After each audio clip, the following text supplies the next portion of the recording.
Bible నుంచి ఒక వాక్యం చదువుకుంటాం, దయచేసి చదవండి. హబక్కూకు గ్రంథం 3వ అధ్యాయం 1-2 వచనాలు చదువుకుంటాం. Book of Habakkuk chapter 3 and verse 1-2. ప్రవక్తయగు హబక్కూకు చేసిన ప్రార్థన. యెహోవా నిన్ను గూర్చిన వార్త విని నేను భయపడుచున్నాను, నేను భయపడుతూ ఉన్నాను. యెహోవా సంవత్సరములు జరుగుచుండగా మీ కార్యములు నూతన పరచుము. సంవత్సరములు జరుగుచుండగా దానిని నాకు తెలియచేయము. ఇక్కడ హబక్కూకు ఒక ప్రార్థన చేస్తున్నాడు. డబ్బు కావాలనో, అధికారం కావాలనో, లోకంలో అటువంటి హోదాలు కావాలనో, లోకంలో వెండి బంగారాలు కావాలని ప్రార్థన చేయట్లేదు. కానీ ప్రభువా, మీ కార్యము నాలో నూతన పరచండి. మీరు చెయ్యి చాపి నా బ్రతుకులో ముందెన్నడూ చూడనటువంటి ఓ క్రొత్త కార్యాన్ని చెయ్యండి ప్రభువా.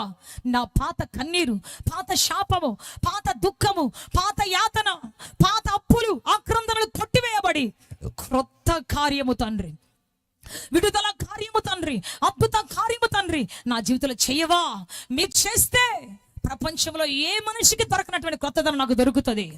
ఏ కన్ను చూడనటువంటి నూతనత్వము నా జీవితంలో ప్రపంచం చూస్తుంది. ఏ చెవికి వినబడినటువంటి గంభీర కార్యములు ప్రపంచం చూస్తుంది. నాయన అయ్యా, నీవు నా ఎడల గొప్ప కార్యం చేయవా, నా ఎడల నూతన కార్యం చేయవా అని చెప్పేసి ఆ నూతన కార్యం కోసం ప్రార్థన చేస్తూ ఉన్నాడు. మనము కూడా మన జీవితంలో శాపాలు కొట్టివేయబడాలంటే, దుఃఖాలు కొట్టివేయబడాలంటే, యాతనలు కొట్టివేయబడాలంటే నువ్వు ఎక్కడికి వెళ్ళినా జరగదు నీకు న్యాయం. నువ్వు ఎక్కడికి వెళ్ళినా ఏ వ్యక్తి నీకు సరైన న్యాయం చేయలేరు. ఒక్క యేసు సైన్యములకు అధిపతి, మహా న్యాయాధిపతి, ఆయన మాత్రమే నీ కోసం గొప్ప కార్యాలు చేయబోతున్నాడు. సరైనటువంటి న్యాయం నీకు తీర్చబోతున్నాడు. చప్పట్లు కూడా బిగ్గరగా నేను మాయపరుస్తా. న్యాయాధిపతి వాకిట నిలిచి ఉన్నాడు, నీ ముఖం ఎదుట నిలిచి ఉన్నాడు. ఆయన నీ కోసం సన్మార్గంలో సత్కార్యములు, ఉన్నతమైన కార్యములు చేసి నీకు న్యాయం తీర్చబోతున్నాడు, అద్భుతం చేయబోతూ ఉన్నాడు. ప్రైజ్ ది లార్డ్, హల్లెలూయా. ఈ రాత్రి నువ్వు న్యాయాన్ని పొందుకుని వెళ్ళబోతున్నావు. అన్యాయం చేయబడ్డావేమో, అక్రమం చేయబడ్డావేమో, ఒకవేళ నీ ప్రమేయం లేకుండా అనేకమైన అప్పులు దిగిపోయావేమో, నీకు తెలియకుండా అన్యాయమైన జిగటగల దొంగ ఊబిలో దిగబడిపోయావేమో. ఈ రాత్రి న్యాయాధిపతి వాకిట నిలవబడి నీకు న్యాయం తీర్చబోతున్నాడు, క్రొత్త కార్యం చేయబోతున్నాడు. చెప్పాలి గట్టిగా హల్లెలూయా. ఊహించని కార్యం, నీ కన్ను చూడని కార్యం, నీ చెవి వినని కార్యం, నీ హృదయానికి గోచరము కాని కార్యం నీ ఎదుట దేవుడు చేయబోతున్నాడు, అద్భుతం చేసి ఉన్నాడు. చప్పట్లు కూడా బిగ్గరగా నేను మాయపరుస్తా. సో దేవుని పెట్టి రోజున దేవుడు అద్భుతం ఎలా చేస్తాడు ఒక వ్యక్తి జీవితంలో, ఒక భయంకరమైన పాపి జీవితాన్ని ఎలా మారుస్తాడు, ఎన్నికలైన వ్యక్తిని ఎలా గొప్ప చేస్తాడు. ఈ రోజు మనం నేర్చుకోబోతున్నాం. ఈ రోజు ఒక ప్రత్యేక వ్యక్తిని మీకు తెలియజేయబోతున్నాను. ఒక ప్రత్యేకమైన స్త్రీని గురించి మీతో మాట్లాడి ఇష్టపడుతూ ఉన్నాను. ఆమె పేరేమో బైబిల్లో రాయబడలేదు, కానీ పాపాత్మురాలు అనేటువంటి ఒక ముద్ర మాత్రం వేయబడింది. పాపాత్మురాలు. దేవుని లూకాసు 8వ అధ్యాయంలో ఇక్కడ మనం ఈ పాపాత్మురాలు చూస్తూ ఉన్నాం. ఈమె ఏం చేస్తుంది అంటే, యేసు ప్రభువు ఒక చోట పరిసయ్యుని ఇంటిలో భోజనం చేస్తున్నాడని వినపడి అక్కడికి వచ్చింది. దేవుని బిడ్డ, ఆమె భయంకర పాపిష్టి, భయంకర పాపాత్మురాలు. అందరూ ఆమెను చూసినప్పుడు అంటున్నారు, అసలు ఆయన ఎట్లా మాట్లాడతాడు, అక్కడ వాళ్ళు ఎట్లా మాట్లాడతారంటే, ఈమె ఎవతేయో, ఎంత లకారాలు మాట్లాడుతూ ఉన్నాడు. ఎవతేయో అంటే అంత కీతాగా, అంత తృణీకారంగా ఆమెను చూడగానే మాట్లాడుతున్నారు. ఆమెకు అందమైన ముఖ వచ్చరుస్తుంది, చక్కగా మేకప్ వేసుకుంది, చక్కగా మంచి వస్త్రాలు వేసుకుంది, అందరూ ఆమెను కోరుకునేటట్టుగా. ఎందుకంటే ఆమె మనుషుల చేత ఆకర్షించబడాలి కాబట్టి, మనుషుల చేత కోరపడాలి కాబట్టి ఉన్నదానికంటే ఎక్కువ మేకప్ వేసుకొని, అవసరానికి మించినటువంటి అలంకారం చేసుకొని బయలుదేరుతుంది. మనకు సామెత గ్రంథం 7వ అధ్యాయంలో చూస్తే 7 నుంచి ఆఖరి వచనం వరకు చూస్తే విలయాలు, లేకపోతే ఒక భయంకరమైనటువంటి వేశ్య ఏం చేస్తుందో తెలుసా? సందు మూలలో నిలబడి అనేక మంది యవనస్తులు వెళుతున్నప్పుడు వారిని ఆకర్షించడానికి, వారిని పాడు చేయడానికి, వారి యవన బలాన్ని నాశనం చేయడానికి, వాళ్ళు యవన యొక్క ఆ విజన్ని, దర్శనాన్ని పాడు చేయడానికి, ఒక పాపిష్టుడిగా మార్చడానికి ఆ విలయాలు, డబ్బులు తీసుకుని మనిషిని పాడు చేసే వ్యక్తి నిలబడి ఉంటుంది. అక్కడ సంధ్యవేళ చాలా లాలనగా మాట్లాడుతుందంట. ఆమె మాటలు తేనె కంటే నునుపుగా, నూనె కారుతున్నట్టు ఉన్నాయి. అంతేకాదు, కత్తి కంటే పదునైన కూడా లోపల. సో మాట్లాడుతూ ఉంటుంది ఆమె. మాట్లాడి వాళ్ళని, ఇదిగో రా, మా ఇంట్లో రత్న కంబళ్ళు ఉన్నాయి, నా ఇంటి యజమానుడు లేడు, మనల్ని ఎవరు అడ్డపరిచేవారు లేరు, రా అని చెప్పేసి ఓపెన్గా పిలుస్తా ఉంది అతన్ని. పిలుస్తా ఉంది. అక్కడ రాయబడినటువంటి మాట. సో ఈమె కూడా అదే పాపాత్మురాలు, ఈమె కూడా అదే పాపాత్మురాలు. అయితే ఆమె వెళ్ళింది, వెళుతూ ఉన్నది, మార్గం వెళుతున్నప్పుడు ఆమెకు ఒక వార్త వినబడింది. ఏం వార్త అంటే, యేసు పరిసయ్యుని ఇంట భోజనము చేస్తున్నాడనేటువంటి ఒక వార్త వినబడింది. ఇప్పుడు ఆమె మొదట 2 మార్గాలు ఉన్నాయి. ఒకటి, తాను వెళ్ళాల్సినటువంటి మార్గం, తన కోసం ఎదురు చూస్తున్నటువంటి కొంతమంది మనుషుల కోసం, తనను వల వేసి పట్టుకోవడానికి ఎదురు చూసినటువంటి మనుషుల కోసం వెళ్ళాల్సినటువంటి మార్గం ఒకటి ఉంది. ఇంకొక మార్గం ఏంటి అంటే, తన ప్రాణప్రియుడైనటువంటి క్రీస్తు వద్దకు వెళ్ళాల్సినటువంటి మార్గం ఉన్నది. ఈ రెండింటి మధ్యలో నిలబడి ఉంది ఆమె. ఒక పక్క యేసు ప్రభుని చూడడానికి కొంతమంది వెళుతున్నారు. ఆ ఇంటిలో నుంచి సంగీత గానాలు వినబడుతున్నాయి, ఆ పరిసయ్యుని ఇంట్లో నుంచి సంగీత నాదాలు వినబడుతున్నాయి. ఇటు పక్కనేమో తనను పిలుస్తున్నటువంటి వాళ్ళిద్దరూ కొంతమంది నిలబడి ఉన్నారు. ఇదిగో నీకోసం డబ్బు తెచ్చాను, నీకోసం ఈరోజు మంచి ఆహారం తెచ్చాను, లేకపోతే నీకు వస్త్రాలు తెచ్చాను, ఈరోజు నేను ప్రత్యేకంగా సంతోష పెట్టబోతున్నానని కొన్ని గొంతులు పిలుస్తున్నాయి. అటువైపు యేసు యొక్క గొంతు వినబడుతుంది, ఆయన మూగ వేదన వినబడుతూ ఉన్నది. ఇప్పుడు ఎటు వెళ్ళాలా ఆమె? ఇర్మియా గ్రంథం 6వ అధ్యాయం 16వ వచనం ఒక చక్కని మాట చెప్తాను, చదువుదాం ఒకసారి. Book of Jeremiah chapter 6 and verse 16. త్వరగా చదవాలి. యెహోవా ఇలాగు సెలవిస్తున్నాడు, మార్గములలో నిలిచి చూడండి, పురాతన మార్గములను గురించి విచారించుడి, మేలు కలుగు మార్గమేది అని అడిగి అందులో నడుచుకోండి. ఇక్కడ దేవుని బిడ్డ, మార్గములలో నిలిచుడి. మంచి చెడు అనే 2 మార్గాలు ఉన్నాయి. వాటిలో నిలిచి చూడండి. ఎటు వెళ్ళాలి, ఎక్కడికి వెళ్ళాలి, ఎటు వెళ్ళాలి అనేటువంటిది ఒకసారి ఆలోచించి చూడండి. ఏది ఖ్యాతి గలది, ఏది మాన్యమైనది, ఏది గొప్పది? ఎటు వెళితే నీ ఒక్క జీవితం, ఒకటే జీవితం అనుకున్నది, నీ ఒక్క జీవితం ఎటు వెళితే సంతోషంగా ఉంటుంది, నీ ఒక్క బ్రతుకు ఎవరిని ప్రేమిస్తే బాగుంటుంది, ఎవరి మాట వింటే బాగుంటుంది, ఎటువైపు అడుగులేస్తే బాగుంటుంది. నీ ఒక్క జీవితం సంతోషంగా ఉండాలంటే, అనేకులకు ఆశీర్వాదకరంగా ఉండాలంటే, నీ బ్రతుకు అనేకులు కన్నీరు తుడిచేదిగా ఉండాలి అంటే నువ్వు ఎట్టెళ్ళాలి, ఎట్టెళితే బాగుంటుంది నీ జీవితం? దేవుని బిడ్డ, నువ్వే నిర్ణయించుకోవాలి. నిర్ణయం నీ చేతిలోనే ఉంది.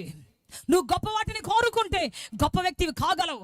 ఒకసారి డేవిడ్ లివింగ్స్టన్ అనేటువంటి ఒక ఆయన ఒక చర్చిలో కూర్చొని వాక్యం వింటా ఉన్నాడు. వాక్యం వింటున్నప్పుడు దేవుని బిడ్డ ఒక మిషనరీ సాక్ష్యం చెప్తా ఉన్నాడు. ఇదిగో ఆఫ్రికా దేశంలో చాలా మంది మిషనరీలు అవసరం. మనుషులు పీక్కునే జనం ఉన్నారు, అక్కడ తినేటువంటి జనాలు, మ్యాన్ ఈటర్స్ ఉన్నారు. అక్కడ వారిని మార్చడానికి ఎవరు వెళ్తారు అనగానే అప్పటికే చాలా మంది మిషనరీలు చచ్చిపోయారు. ఒక తల్లి గట్టిగా ఏడుస్తా ఉందంట లేచి, అయ్యా ఇప్పటికి 3 బిడ్డలు పంపించాను, 3 పీక్కొని తినేశారు, అయ్యో అని ఏడుస్తా ఉంటే అందరూ పాపం 3 బిడ్డలు పోగొట్టుకుని ఏడుస్తా ఉంది అని అందరూ అంటా ఉన్నారు. అయితే ఆమె ఏమంటుందో తెలుసా? నా 3 బిడ్డలు చచ్చిపోయారని కాదయ్యా, ఇంకొక బిడ్డగా నా కడుపులో పుట్టి ఉంటే మరొకసారి అక్కడ పంపించేదాన్నే, నాకు 3 బిడ్డలతో ఆగిపోయానే, ఇంకొక బిడ్డను ఎందుకు కనలేకపోయాను అని ఏడుస్తున్నానయ్యా అనిందంట. చెప్పలు కొడదాం గట్టిగా, చెప్పాలి గట్టిగా హల్లెలూయా. ఇంకొక బిడ్డలు ఏడుస్తున్నానయ్యా, నా బిడ్డలు 3 నరమాంస భక్షిక చేతిలో చనిపోయారు, వాళ్ళు పీక్కొని తిన్నారు నా బిడ్డలనే, కానీ ఇంకొక బిడ్డుంటే మళ్ళీ పంపించేదాన్ని అని చెప్పేసి ఏడుస్తావు. వెంటనే డేవిడ్ లివింగ్స్టన్ లేచి నిలబడ్డాడు, అన్నాడు, అయ్యా ఆ ప్రదేశం నేను వెళ్తానయ్యా, I will go to that man eaters అన్నాడు. వాళ్ళ తల్లిదండ్రులు పరిగెత్తుకుంటూ వచ్చి అన్నారు, డేవిడ్ ఏం మాట్లాడుతున్నావు? డేవిడ్, నువ్వు గొప్ప డాక్టర్వు కావాలని, గొప్ప వైద్యం చేయాలని, పేరుని గల వ్యక్తివి కావాలని, మా దగ్గర నువ్వు ఉండాలని ఎంతగా ఆశించాం డేవిడ్, నువ్వు వెళ్తావా అని అంటే, అప్పుడు ఆయన అంటేనే అన్నాడంట, అమ్మా నేను వెళ్తానమ్మా, వాళ్ళు మనుషులు పీక్కునే జనం, వెళ్ళు మంచి ప్రదేశానికి వెళ్ళు, సారవంతమైన బాగా చూసుకునే ప్రదేశానికి వెళ్ళు, మంచి సేవ చేయి అంటే ఆయన అన్నాడంట ఒకటే మాట, అమ్మా నేను చనిపోతే, ఒకరోజు నేను చనిపోయి భూమిలో పెట్టబడితే పురుగులు వచ్చి నా దేహాన్ని తింటాయి అమ్మా, మట్టి పురుగులు నా దేహాన్ని తింటాయి. అప్పుడు మట్టి పురుగులు తినే కంటే ఇప్పుడు ఈ మ్యాన్ ఈటర్స్ తింటే, ఈ మనుషులు పీక్కొని తినే జనం తింటే, నాలో నా రక్తములో ఉన్నటువంటి క్రీస్తు, నా శరీరంలో ఉన్నటువంటి క్రీస్తు, నాలో మంట పుట్టించినటువంటి పరిశుద్ధాత్మ దేవుని యొక్క తాకిడి వాళ్ళు చూస్తారేమో, వారు నా మాంసం తిన్న తర్వాతనైనా వాళ్ళు బాగుపడతారేమో. పురుగులు తినేదానికంటే మనుషులు తింటాం బెటర్, నా జీవితం నేను వెళతానన్నాడు. చెప్పలు కూడా బిగ్గరగా నేను మాయపరుస్తా, చెప్పు గట్టిగా చెప్పు గట్టిగా. హల్లెలూయా. సరే వెళ్ళాడు, సేవ కోసం వెళ్ళాడు. దేవుడు కొన్ని సంవత్సరాలు సేవ చేశాడు. అక్కడే చనిపోయాడు ఆయన. అక్కడే చనిపోయాడు. మోకరించి అట్లనే మోకాల మీద చనిపోయాడు ఆయన. అయితే ప్రియ దేవుని బిడ్డ ఆయన తీసుకొచ్చాడు. స్కాట్లాండ్ దేశం తీసుకొచ్చారు. తీసుకొచ్చిన తర్వాత అక్కడ ఆ స్కాట్లాండ్ దేశం తీసుకొచ్చిన తర్వాత అందరూ కూడా మరి వెంటబడి అన్నారంట ఆఫ్రికా దేశస్తులు, అయ్యా ఆయన హృదయం అంతా మా మీదనే ఉంది, దయచేసి ఆయన గుండెని మాత్రం మాకు ఇవ్వండి, మిగతా తీసుకొని పోండి. ఆ గుండెను తీసుకున్నాడు. వాళ్ళ దేశంలో పాతి పెట్టుకున్నారు. ఆ గుండెను హృదయ స్పందన అంతా మా మీదే ఉంది కాబట్టి మా మధ్య ఆయన గుండె ఉండాలని చెప్పేసి పాతి పెట్టారు. అక్కడ శరీరాన్ని తీసుకొని పోయారు. అయితే అందరూ ఆయన తీసుకుని వెళ్తున్నప్పుడు చాలా లక్షల మంది జనం ఆయన ఫాలో అవుతున్నారు. ఆ యొక్క ఫ్యూనరల్ సర్వీస్ లో చాలా మంది ఫాలో అవుతున్నారు. అప్పుడు అందరూ ఏడ్చుకుంటూ వెళ్తా ఉంటే ఒక భిక్షగాడు చెట్టుకి నిలబడి గట్టిగా ఏడుస్తున్నాడు అంట. అయ్యో డేవిడ్ అంటున్నాడు. అందరూ అన్నారు, ఈయన మా తమ్ముడు కాబట్టి మేము ఏడుస్తున్నాం, మా ఫ్రెండ్ కాబట్టి, మా కోవర్కర్ కాబట్టి ఏడుస్తున్నాం. నువ్వు భిక్షగాడివి, నీకు డేవిడ్కి ఏం సంబంధం, నువ్వెందుకు ఏడుస్తున్నావు? అప్పుడు వెంటనే ఆయన అన్నాడంట, అయ్యా డేవిడ్ నేను ఒకే క్లాస్మేట్స్, ఒకే రూమ్లో ఉన్నాం, ఒకే రూమ్లో చదువుకున్నాం. డేవిడ్ మోకాళ్ళ మీద ఉండి ప్రపంచ పట్టాన్ని మీద పెట్టుకొని మోకాళ్ళ కింద పెట్టుకొని కన్నీళ్లతో తడుపుతూ ఉండేవాడు. నేను చూసి, రే పిచ్చోడా, ఈ వయసు అట్లాంటిది కాదురా, తాగి తిని తందనాలాడి అమ్మాయిలతో గర్ల్ ఫ్రెండ్స్ తిరిగే టైం రా పిచ్చోడా, ఇప్పుడేంట్రా ఏడుస్తున్నావు, ఇప్పుడెందుకురా నీకు ఈ బాధ? శరీరంలో రక్తం నుడుకు రక్తం, శరీరంలో పట్టుతూ ఉన్నది, ఇప్పుడేంటి ఏడోటి వెంటరా, ఉపవాసం వెంటరా, చేయలే రా, మంచి క్లబ్కి వెళ్దాం, మంచి పప్పుకి వెళ్దాం, ఈరోజు మంచి అమ్మాయిలు వస్తున్నారు, ఈరోజు విదేశాలకు చాలా మంది వస్తున్నారు అని చెప్పి బలవంతం చేస్తే ఆ మోకాళ్ళ నుంచి లేచేవాడు కాదు. కన్నీళ్ళు కారిపోతూ ఉండే. చా నీ బతికింతేరా, ఎంజాయ్ చేయడం తెలియదురా నీకు అని చెప్పేసి వెళ్ళిపోయాను నేను. ఇష్టాసరం ఎంజాయ్ చేసి తాగి తూలుకుంటా అర్ధరాత్రి వస్తే అర్ధరాత్రి వరకు అతను మోకాళ్ళ మీద ప్రార్థన చేస్తూ ఉండేవాడు. అయ్యా నశించిపోతున్న ప్రజలను కాపాడండి అయ్యా, నశించిపోతున్న వాటిని కాపాడండి అయ్యా. వచ్చి చూసేవాడు, ఛా ఏంట్రా ఎప్పుడు ఏడు బోటు మొహం అనేది అని వెళ్ళేవాడు. హాయిగా ఎంజాయ్ చేసుకొని సంతోషంగా పడుకునేవాడు. ఈ విధంగా ఉన్నాను నేను, ఈ విధంగా బ్రతికాను నేను. కాబట్టి ఈ రోజున నేను ఒక విషయం చెప్పాలనుకుంటున్నాను. డేవిడ్ 2 మార్గాల మధ్యలో నిలబడి గొప్ప మార్గాన్ని చూస్ చేసుకున్నాడు, ఉన్నతమైన మార్గాన్ని చూస్ చేసుకున్నాడు. కాబట్టి ఈరోజు డేవిడ్ అద్భుతంగా అనేక కోట్ల మందికి ఆదర్శం అయ్యాడు. మరి నేనైతే తాగి తాగి తాగి నా శరీరాన్ని కుళ్ళబడుచుకున్నాను, తిరిగి తిరిగి తిరిగి తిరిగి నా శరీరాన్ని నాశనం చేసుకున్నాను. చిన్న వయసులోనే అందరికీ భారం అయిపోయాను, చిన్న వయసులోనే అనేకులకు చేతుగా మిగిలిపోయాను, నా బ్రతుకు చేదైపోయింది. ఈరోజు చేత పట్టుకొని బ్రతుకుతున్నాను అని చెప్పేసి ఏడుస్తా ఉన్నాడు. సహోదరుడా 2 మార్గాలు ఉన్నాయి నీ ఎదుట. సహోదరి యవనస్తురాలా, నవనవలు ఆడుతున్నాడు వయసులో ఉన్న బిడ్డలారా, 2 మార్గాలు ఎదుట. పరలోక వైపు మారుతావా, పరిశుద్ధమైన యేసుప్రభుని కోరుకుంటావా, తుచ్చమైన వాటిని కోరుకుంటావా, బ్రాంతి షాపును కోరుకుంటావా, పరిశుద్ధ ఆలయాన్ని కోరుకుంటావా, సెల్ ఫోన్ కోరుకుంటావా, దేవుని దర్శనాన్ని కోరుకుంటావా, లోకంలో దేన్ని కోరుకుంటావు, దేని ముందు సమయాన్ని గడుపుతావు, ఏది కావాలని ఆశిస్తావు? దేవుడు నీ హృదయాకాంక్ష చూస్తూ ఉన్నాడు, హృదయాకాంక్ష చూస్తూ ఉన్నాడు ఈ రోజున దేవుడు. ప్రైజ్ ది లార్డ్, హల్లెలూయా. ఎంతమంది ఇష్టపడితే ఈరోజు పరిశుద్ధాత్మ దేవుణ్ణి, ఈ రోజు నేను దేవుని సన్ని కోరుకుంటానని చెప్పాడు. ఎంతమంది చేయతో ఒకసారి చూపిస్తారా? మీ చేతిని ప్రభు చూడాలని ఆశపడుతున్నాడు. చెప్పాలి గట్టిగా హల్లెలూయా, చెప్పాలి గట్టిగా హల్లెలూయా. సో యోహాను సువార్తలో, లూకా సువార్తలో, సారీ నేను 8 చెప్పాను, 7వ అధ్యాయంలో 34, 35, 36 వచనాలు మనం చదువుకుని కిందికి వస్తే ఇక్కడ ఆమె కనబడుతుంది మనకి. పరిసయ్యుని ఇంటిలో భోజనానికి వచ్చినప్పుడు యేసు ప్రభు పరిసయ్యుని ఇంటికి వెళ్తా ఉన్నారు. యేసు వైపు వెళ్ళాలా, లేకపోతే తనను ఆకర్షించే ప్రజల వైపు వెళ్ళాలా? ఇప్పుడు ఇటు వెళితే తనకు చాలా డబ్బులు దొరుకుతాయి, ఇటు వెళితే తాను ప్రేమించిన లోకం వైపు వెళితే చాలా అందంగా వాళ్ళు పలకరిస్తారు, హత్తుకుంటారు, ముద్దు పెట్టుకుంటారు, ఆమెకి ఏం కావాలో ఇస్తారు, ఆమెను సంతోషాలు వాళ్ళలాడిస్తారు. కానీ యేసు వైపు వెళితే అక్కడ ఎగతాళి చేసే ప్రజలు ఉన్నారు, ఎవతే అని సింగిల్ వర్డ్తో మాట్లాడే ప్రజలు ఉన్నారు. అబ్బా పెద్ద భక్తురాలు వచ్చిందండి అనేటువంటి వాళ్ళు ఉన్నారు, తన భక్తిని ఎద్దేవా చేసే వాళ్ళు ఉన్నారు, తన బ్రతుకు నాశనం చేసేటువంటి వాళ్ళు ఉన్నారు, తనను కుళ్ళబొడిచే మాటలతో మాట్లాడే వాళ్ళు ఉన్నారు.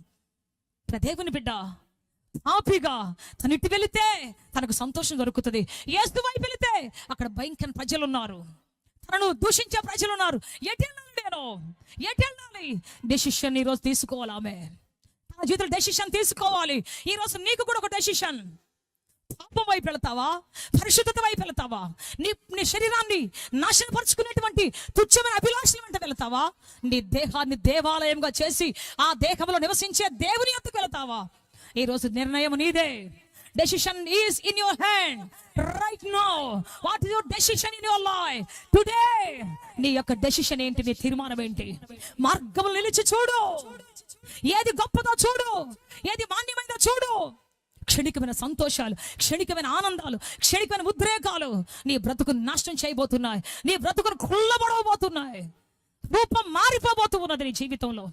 దుర్మార్గమైన సాక్ష్యం నీ జీవితం రాబోతున్నది. అందుకే మంచి మార్గాన్ని కోరుకుందాం. మంచి మార్గంలో వెళ్ళటానికి కావాల్సినటువంటి ఆ యొక్క వైరాగ్య జీవితాన్ని, ఆ యొక్క మంచి జీవితాన్ని ఇవ్వమని ప్రతిరోజు దేవుని కాళ్ళు పట్టుకుందాం. చప్పలు కొడదాం గట్టిగా. హల్లెలూయా, హల్లెలూయా. ఆమె అటు చూసింది, ఇటు చూసింది, అటు చూసింది, ఇటు చూసింది. గుండెలో గట్టిగా గాలి పీల్చుకుంది. గాలి పీల్చుకుని ఆమె చేతిలో మంచి అత్తరు బుడ్డి ఉంది. అత్తరు బుడ్డిని తీసుకున్నది. ఇటు వెళితే చక్కగా ఒళ్ళంతా పూసుకోవచ్చు, హ్యాపీగా వాళ్ళ ముందు నిలబడవచ్చు. కానీ ఇటు వెళితే ఏం జరుగుతుంది? తీర్మానం చేసుకుంది, అద్భుతంగా తీర్మానం చేసుకుంది. వెంటనే ఏం చేసి తెలుసా? యేసు వైపు వెళ్ళాలని. అవమానమైన, అవహేళనైన, ఆ వేదనైనా, గుండెను ముక్కలు చేసే మాటలు మాట్లాడే ప్రజలున్నా, ఎగతాళి చేసే ప్రజలున్నా, నేను యేసు వద్దకే వెళతాను అని తీర్మానం చేసుకుని వెళ్ళింది. చప్పలు కూడా బిగ్గరగా తీర్మానపరుస్తాం. చెప్పాలి గట్టిగా హల్లెలూయా, చెప్పాలి గట్టిగా హల్లెలూయా. ఎంత అవమానమైనా, ఆ వేదనైనా, ఎంత దుఃఖమైనా, ఎటువంటి శపితమైన పరిస్థితులైనా, మనుషులు ఏమనుకున్నా సరే, మనుషులు ఎవరు ఏమన్నా సరే, I want to go to my Lord, to the presence of my Lord. నా దేవుని దగ్గరికి మాత్రం వెళ్తానని చెప్పేసి వెళ్ళిందండి. చప్పలు కొడదామా గట్టిగా హల్లెలూయా, చెప్పాలి గట్టిగా హల్లెలూయా, చెప్పాలి గట్టిగా హల్లెలూయా, హల్లెలూయా. దేవుని బట్టి ఈ నిర్ణయం తీసుకోవడం చాలా కష్టం. సాధు సుందర్ సింగ్ అనేటువంటి గొప్ప దైవజనుడు, పంజాబ్ లుధియానాలో ఉన్నటువంటి దైవజనుడు, చిన్నప్పుడు దేవుడు తెలియనప్పుడు బైబిల్ కాల్ చేశాడు. దేవుడిని తెలియనప్పుడు కాలుతో తొక్కాడు. అందువల్ల ఆయన ఏం చేశాడు తెలుసా? జీవితాంతం చెప్పులు వేసుకోకుండా తిరిగాడు. ఆయన ఈ కాళ్ళతో ప్రభు గ్రంథాన్ని తొక్కానని, కాల్ చేశానని జీవితాంతం కూడా బైబిల్ చేతులను పట్టుకున్నాడు. ఆ తర్వాత చెప్పులు లేకుండా నడిచాడు. ఆయన ఎంత మంచు అయినా, ముళ్ళైనా చెప్పులు లేకుండా సాగిపోయేటువంటి వాడు ఆయన. ఆయన ఒక రోజున మరి దేవుని నమ్ముకున్న తర్వాత ఒకరోజు దేవుని ప్రత్యక్షతను చూశాడు. మనశ్శాంతి లేక ఒక రాత్రి ప్రార్థన చేస్తున్నాడు. తన తల్లి చనిపోయినప్పుడు, తండ్రి నిజంగా దేవుడు ఎవరు చూపించండి, లేకపోతే నేను ట్రైన్ కట్టని కూడా చచ్చిపోతా అన్నప్పుడు ఒక దివ్యమైన వెలుగు అతని రూములో ప్రకాశించింది. అప్పుడు చెప్పాడంట, కుమారుడా, నేను యేసుని, నీ తండ్రిని, నీ దేవుణ్ణి, నిజమైన దేవుణ్ణి, నేనే మార్గము, నేనే సత్యము, నేనే జీవము అని చెప్పి స్పష్టంగా దేవుడు మాట్లాడాడు. చప్పలు కూడా బిగ్గరగా దాన్ని మాయపరుస్తా. గట్టిగా వెంటనే లేచాడు, బయటికి వచ్చాడు గొప్ప సంతోషంతో. అప్పటి వరకు ఉన్న బాధ, దుఃఖం, కన్నీరు, నిరాశ, అప్పటి వరకు ఉన్నటువంటి బాధ అంతా కోల్పోయింది, వెళ్ళిపోయింది. గొప్ప సమాధానం వచ్చింది. యేసు ఎక్కడుంటే అక్కడ సమాధానం, యేసు ఎక్కడుంటే అక్కడ ఆనందం. అది ఎడారైనా, అది కొండలైనా, లోయలైనా, పర్వత శిఖరాలైనా, ఎక్కడైనా, ఏమైనా, కరువైనా, ఖడ్గమైనా, యేసు ఉంటే సంతోషం, యేసు నీలో ఉంటే గొప్ప ఆనందం. చప్పలు కూడా బిగ్గరగా దాన్ని మహిమపరుస్తాం. దేవుని బిడ్డ లేచిన వెంటనే గట్టిగా కేకలేసుకుంటూ అంటున్నాడు, యేసుని కనుగొన్నాను నేను, యేసు నిజమైన దేవుడు అని పలుకుతుంటే అందరు పరిగెత్తుకుంటూ వచ్చారు. వాళ్ళంతా సిక్కు మత ప్రవిష్టులు, ఎంతో గొప్ప ఆ మతానికి ప్రాధాన్యం ఇచ్చేటువంటి వాళ్ళు. కానీ ఆయన వచ్చి నిలబడి చెబుతా ఉంటే తండ్రి లోపల తీసుకొని పోయాడు. సుందర్ అరవుకో, సుందర్ అరవుకో, రానికి ఒక విషయం చెప్తా. పెద్దలందరూ కూడి వచ్చారు. ధనమంతా ఒక పక్కన పెట్టారు, ఆ డాక్యుమెంట్స్ అని ఒక పక్కన పెట్టాడు. ఆయన మహా కోటీశ్వరుడు. అయితే ఆ ధనమంతా ఒక పక్కన పెట్టాడు, ఈ యొక్క గ్రంథాన్ని ఒక పక్కన పెట్టాడు. చిన్న బైబిల్ అని చేతిలో బైబిల్ ఒక పక్కన పెట్టాడు. సుందర్, నీకేం కావాలో చెప్పు. ఏ ఒక్క గ్లాస్ కూడా నీళ్ళు ఇవ్వనటువంటి గ్రంథం నీకు కావాలా? బ్రతుకంతా తరతరాలు తినగలే ఆస్తి నీకు కావాలా? నిన్ను గొప్ప పీఠ మీద కూర్చోబెట్టే ఆస్తి నీకు కావాలా? ఏమి లేనటువంటి గ్రంథం నీకు కావాలా? What you needed now, what you want, ఏం కావాలో కోరుకో అంటే ఆయన అట్టిటి చూసి అన్నాడంట, కళ్ళు మూసుకొని, తండ్రి నాకు ఈ గ్రంథం కావాలని తీసుకొని గుండెలకు కత్తుకొని అన్నాడు. వాళ్ళు వెంటనే అన్నారు, ఒకవేళ తీసుకుంటే నేను ముక్కలుగా నరికి పాడేస్తాం. మీరు నరికినా, చంపినా, ఏమైనా ఈ గ్రంథం నాదని గుండెల మీద పెట్టుకొని అలాగే పెద్దల మధ్య తడుచుకుంటూ వచ్చాడు. చప్పలు కూడా బిగ్గరగా దీన్ని మాయపరుస్తాం. చెప్పాలి గట్టిగా. పంజాబ్ ప్రాంతాలకు గొప్ప ఉజ్జీవాన్ని, టిబెట్ ప్రాంతాలకు గొప్ప రివైవల్ని, ఒక అగ్నిని తీసుకొచ్చినటువంటి మహావీరుడు సాధు సుందర్ సింగ్. చప్పుడు కొట్టి బిగ్గరగా మాయపరుస్తాం. ఆ రోజు డబ్బును విడిచిపెట్టి, ఆ రోజు లోకం ఇచ్చేటువంటి ఆశలు విడిచిపెట్టి, ఆ రోజు లోకం చూపించే ప్రలోభాలు విడిచిపెట్టి నిత్య జీవాన్ని కోరుకున్నాడు కాబట్టి, నిత్య జీవం కోసం బ్రతికాడు కాబట్టి ఈ రోజు చనిపోయి బ్రతుకుతున్నాడు, చనిపోయి మాట్లాడుతున్నాడు. ఆయన చరిత్ర కొన్ని కోట్ల మందికి ఆశీర్వాదకరంగా ఉంది. చప్పట్లు కూడా బిగ్గరగా దాన్ని మాయపరుస్తాం. చెప్పాలి గట్టిగా. ఈ రోజులో క్రైస్తవం ఎలా ఉందో తెలుసా? చిన్న పాసి పని దొరికిందంటే చర్చికి రావట్లే. ఒక ఆమె చాలా సన్నగా ఉండేది, కిడ్నీ వ్యాధి వచ్చి చచ్చిపోయేది. కిడ్నీలు 2 పాడైపోయి చనిపోయి స్థితికి వచ్చేసింది. డాక్టర్ చేయి విడిచిపెట్టారు. ఆ టైంలో తీసుకొచ్చారు. ఆమెకి ఎట్లుందంటే అస్థి పంజరానికి తోలేసి కుడితే ఎట్టుంటుంది అట్టుండింది. ఆమె కోసం ప్రార్థన చేసి చేసి చేసి చేసి ఆ తర్వాత దేవుడు ఆమెను లేపాడు. అద్భుతంగా దేవుడు సౌందర్యాన్ని ఇచ్చాడు. చక్కగా ఆమె నడిపిస్తూ ఉన్నాడు. కుటుంబం అంతా కట్టబడింది. ఆ తర్వాత కొన్ని రోజులు చర్చికి రాలేదు. నేను అడిగాను, అమ్మ ఏంటి చర్చికి రావట్లేదు అంటే, సిస్టర్ ఉదయాన్నే నాకు ఒక పని దొరికింది సిస్టర్. ఆదివారం రోజున చికెన్ కోట్లో పని దొరికింది సిస్టర్. చికెన్ కోట్లో ఆయన కొడతా ఉండి లెక్క పెడతా ఉంటా గల్లా పెడతారు కూర్చొని. నన్ను భలే నమ్ముతాడు ఆయన. నాకు తప్ప గల్లా పెట్టి ఎవరికి ఇవ్వడు సిస్టర్. అందుకని ఆ పెట్టి దగ్గరే కూర్చొని ఉన్నాను సిస్టర్. నేను రాలేకపోతున్నాను. ఆదివారం ఐఎమ్ సారీ సిస్టర్. అమ్మ దేవుడు నీకు ఆరోగ్యం ఇచ్చాడు, బలం ఇచ్చాడు, కుటుంబాన్ని ఇచ్చాడు. ఆనాడు చనిపోయి ఉంటే ఎముకలో ఎముక ఏమైపోయేది? బూడిదైపోయేది, మట్టికి మన్ను దుమ్ముకు దుమ్ము అయిపోయేది. ఎందుకు నువ్వు విడిచిపెడుతున్నా దేవుని అంటే, ఇది కూడా దేవుడు ఇచ్చిందిలే సిస్టర్. ప్రార్థన చేసి చేసి చేసి దేవుడు ఇచ్చాడు. ఇది కూడా ఈ ఉద్యోగం కూడా మనిషి ఇచ్చారనుకుంటున్నావా? లేదు, దేవుడే ఇచ్చాడు. దేవుడు ఇచ్చిన పని చేయొద్దా? నేను చెప్పాను, దేవుడు ఆదివారం ఏ పని ఇవ్వడు నీకు. చెప్పాలి గట్టిగా, హల్లెలూయా. చెప్పు గట్టిగా, చెప్పాలి గట్టిగా. ఆయన ఏం చెప్పాడు? 6 దినములు కష్టపడి ప్రయాసపడి పని చేయి. 7వ దినమున నన్ను కలుసుకోవడానికి రా, నా విశ్రాంతిలోకి రా. చెప్పాలి గట్టిగా, హల్లెలూయా. ఆ రోజు 500 పని వస్తుంటే చర్చిని బాయ్ బాయ్ చెప్పి పోతుంటారు. ఆ రోజు ఒక పాసి పని దొరికిందంటే వెళ్ళిపోతుంటారు. నువ్వు సంపాదించినంత చిల్లు సంచులు వేసినట్టు అయిపోతుంది. నిర్ణయించుకో, బ్రతుకుదినన్నిట నేను బ్రతికినంత కాలం ఆదివారం రోజున నీ మందిరములో పచ్చని ఒలివ చెట్టు వలె ఉంటాను ప్రభు. నేను నీ మందిరములో పచ్చని ఒలివ చెట్టు వలె ఉంటాను తండ్రి, ఉంటాను తండ్రి. హల్లెలూయా. బ్రతుకు దేవుడిచ్చింది, జీవితం దేవుడిచ్చింది. నువ్వు పాకులాడి ఏం చేయగలవు? నువ్వు పరిగెత్తి ఏం చేయగలవు? నీ జీవితంలో ఏం సంపాదించేయగలవు? దేవుడు ఇవ్వకపోతే ఏ దిక్కు నుంచి నువ్వు తీసుకోగలవు? నో. దేవుడు ఇవ్వాలి, నువ్వు పొందాలి. ఆయన ఇస్తే ఆకాశము తలుపులు తెరుస్తాడు. నమ్మకస్తునికి మెండైన దీవెనలు కలుగజేస్తాడు. ఆయన యథార్థవంతునికి ఏ మేలు చేయక మానడు. సమస్త మేలులు చేసే దేవుడు ఆయన. చప్పుడు కొట్టేశాయా, నన్ను యథార్థవంతుడిగా మార్చాయా, నమ్మకస్తులుగా మార్చాయా నా జీవితాన్ని. నీ ఉన్నత మేలులు పొందటానికి, ఉన్నతమైనటువంటి ఆశీర్వాదాలు పొందటానికి నన్ను ఆయత్తపరిచాయా. దేవుని మాట విని ఆయన మార్గాన్ని ఎన్నుకుంటే దేవుని మందిరములో ఆయన నేను ఆనందింప చేస్తాడు. ఆయన మందిరంలో సమృద్ధితో నింపుతాడు. ఆయన మందిరంలో అటువంటి గొప్పతనంతో నింపుతాడు. ఆయన నీ పంటను తినివేసే పురుగులను గద్దిస్తాడు. నీ వ్యాపారంలో లాభపాప్తి కలిగినట్లుగా చేస్తాడు. ఆయన నువ్వెక్కడ చేయిబెట్టి పని చేస్తున్నా ఆ పనిని దీవిస్తాడు. ఆయన ఆశీర్వదిస్తాడు. చప్పుడు కూడా బిగ్గరగా తండ్రి నన్ను దీవించును ఆయన. హల్లెలూయా, హల్లెలూయా. సో దేవుడు 2 మార్గాలు ఉన్నాయి. సీమోను పేతురు కూడా ఆయన 2 మార్గాలు కనబడుతున్నాయి. ఇక్కడ ఒకవైపు ఏమో విస్తారంగా పట్టబడినటువంటి చేపలు ఉన్నాయి, 2 దోణులు నిండినటువంటి చేపలు ఉన్నాయి. జీవితంలో ఎప్పుడు చూడనటువంటి గొప్ప అభివృద్ధి కలిగినటువంటి చేపల రాశి ఉంది అక్కడ. మరొక వైపున యేసు అంటున్నాడు, నన్ను వెంబడించు అంటున్నాడు. యేసై పిలిచే మార్గం ఒకవైపు ఉంది. మరి ఈ లోకపు సంపద అమ్ముకుంటే చాలా డబ్బులు వస్తాయి, చాలా సంపద వస్తుంది. ఆ మార్గం ఒక పక్కన ఉంది, యేసు పిలిచే మార్గం ఒక పక్కన ఉంది. దేన్ని కోరుకోవాలి ఈ రోజున? అక్కడ వ్యాపారస్తులు చాలా మంది వచ్చి ఉంటారు. అన్న శివా అన్న, బా ఏం వ్యాపారం అన్నా, ఈరోజు రాన్నా, నీకు ఎంత డబ్బు కావాలంటే అంత డబ్బు ఇస్తాం, నీ యొక్క సరుకు అంత మేము కొంటాం రాన్నా అని ఉంటారు. యేసు ఒక మాట చెప్పాడు, నన్ను వెంబడించు, మనుషులను పట్టే జాలరిగా నేను చేస్తాను. హల్లెలూయా. చెప్పాలి గట్టిగా, హల్లెలూయా. 2 మార్గాలను ఎటు వెళ్ళాలి ఇప్పుడు, ఎటువైపు తిరగాలి ఇప్పుడు, 2 మార్గాలు ఏది కోరుకోవాలి? అంత కన్ఫ్యూజన్గా ఉంది. కానీ దేవుని బిడ్డ అందరైతే ఏం కోరుకునేవాళ్ళు, కానీ సీమోను మాత్రం యేసు పాదాల ఎదుట మోకరిల్లి అంటున్నాడు. ఏమన్నాడో తెలుసా?